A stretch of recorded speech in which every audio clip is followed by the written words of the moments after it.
Kain suka? Ew. Debunking the kain suka narrative ng mga uplok na DDS.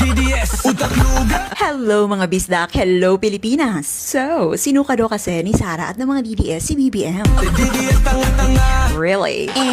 Very wrong. You see, Sarah expected na pagtakpan ng administrasyon ang kanyang katarantaduhan tungkol sa pera ng taong bayan. Uniteam nga, diba? Itim ang kanyang balak. Sa simula pa lang. Malamang sa alamang, hindi kinaya ng admin ang lantarang pagkagarapal ni Sara Duterte. Kaya nga kating-katayan si Sara Duterte na maging defense secretary para makamkam ng bonggang-bongga ang confidential funds. Pero di siya pinagbigyan. At dahil lantara na nga ang kanyang panloloko, sige go, imbestigahan nyo yan. Hindi siya pinagtanggol. Sa madaling salita, si Sara Duterte ang sinuka. Kayong mga DDS ang sinuka. Eto, kain suka daw to. Nakipagkamay si Lenny kay BBM. Alangan naman maglaparuhay sila. Apparently, inauguration niya ng sports arena sa Sorsogon and Lenny was invited to welcome the president. And alam niyo ba kung sino ang nag-invite sa kanya? Si Bamboo. Di siya ay para lang sa mayaman. Si Jesus Cordero pala. Ang sabi ni BBM, basahin natin. Maaaring may pagkakaiba tayo sa paniniwala sa opinyon, ngunit alam ko na tayo ay pinagbubuklod ng iisang hangarin na maiangat ang antas ng pamumuhay ng bawat isang Pilipino. Ayaw nyo ba ng ganon?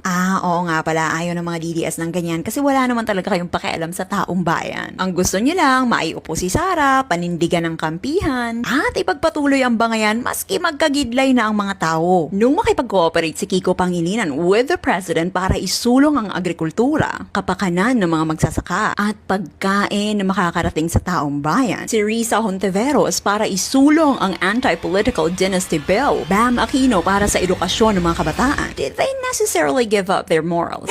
Did they give up their principles? Big no. Hindi sila mga bata na kampihan lang ang iniisip. Ay nako, ayoko makapagtulungan sa'yo because you criticized me. Ay nako, lalo naman ako, ayoko makapagtulungan sa'yo because marumi ka. Masama kang tao. Ngi. So paano tayo magfo-forward niyan? Aber, dili sila mga kagwa nga parehas ninyo nga wa nay laing unod ang utok kundi Duterte. At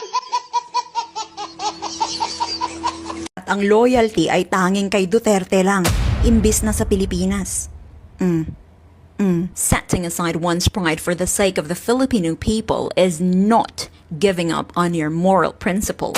Lalong-lalong hindi kawalan ng moral clarity ang isang tabi, ang kulay politika o hidwaan para sa kapakanan ng taong bayan. May tamang lugar sa pagpapanagot at may oras din sa pakikipagtulungan para sa mga mamamayan. Exactly why the kain suka narrative is wrong from the onset. Let me hear that again. Kayo ang sinuka. Kayong mga DDS ang suka.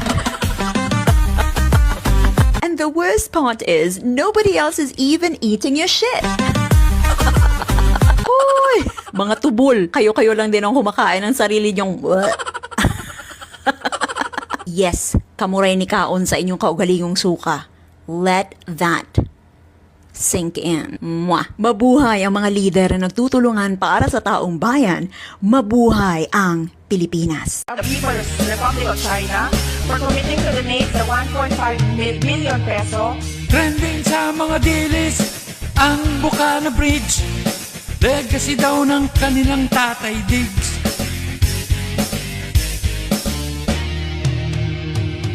Paano nangyari yon? Kung ito pala ay donation, ang pondo ay galing sa Inchik. Sa makatuwid, hindi Pinas ang budget, hindi ito kasama sa bill. Laki sa laway, laki sa dilis, bokloks. Laki sa laway, laki sa dilis, bokloks.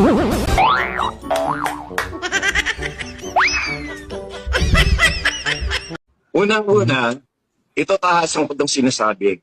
Yung mga DDS ay mga tanga at napakabobo na mga yan. Walang kautak-utak yung mga hayop na yan.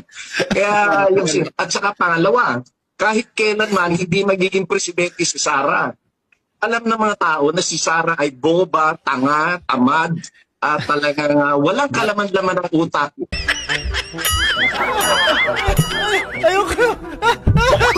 Pag nagsalita, hindi siya pwedeng magsalita nang walang binabasa. Saka naman makakikita na gano'n, magpe-presidente ka, lahat na lang ituturo sa'yo, lahat babasahin mo. Sobrang babaw ng mga sinasabi niya. Hindi na siya makapagsalita ng English ng diretso At saka yung English niya, elementary English. Hindi man lang ba magkaroon ng talagang in-depth analysis and evaluation and comment on anything. Talagang sobrang babaw ng utak, sobrang tanga ni Sara. Si Sara Duterte ay isang tanga.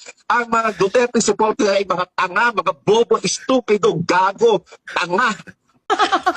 Kung hindi maaayos ni Marcos ang Pilipinas, kami na lang ang aayos. Mamadali. Ben, nahahawa na tuloy ako sa'yo. Sino ba gusto mo mag-ayos? Ikaw. Yung mukha mo nga, hindi mo maayos.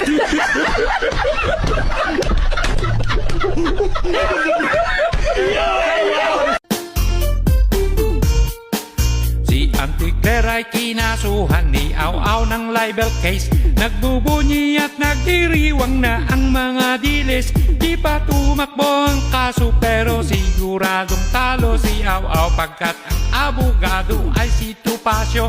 Samantala si Meow Meow kinasuhan ni Razon at siya ay pinagmumulta ng 100 milyon.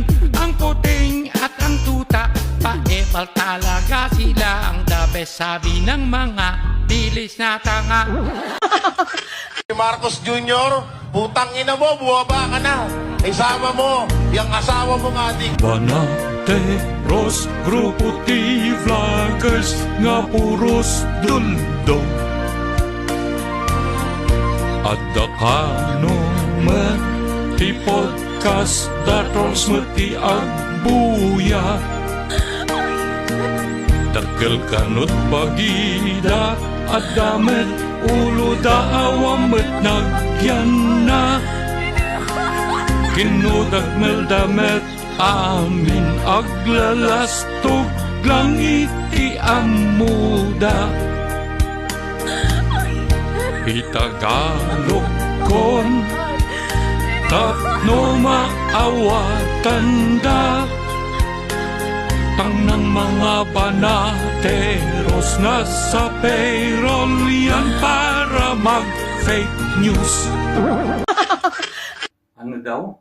Kakapagod na siya para sa taong bayan, yung impeachment na yan. Dahil Di naman kami napapagod, yan ang aming hinihintay. Yung araw na ini-impeach ka na, Inday. Kami ang taong bayan na tunay, hindi mga dilis nag-iatay. Kaya please lang, Inday, huwag mo kaming idamay. Mga tao kami. Debate daw sila. Bigla namang nagbago ang isip niya. Naghamon ng debate at mayroong kumasa. Ang dami na niyang dahilan, may reason pang nalalaman. Hindi kasi alam kung makakaya niya pag nagdebate sila. Former Justice ba naman hinamon niya? Debate daw sila sa bunutan kaya. Debate na lang, debate na lang, debate na lang. Mahirap pala maging Gary V.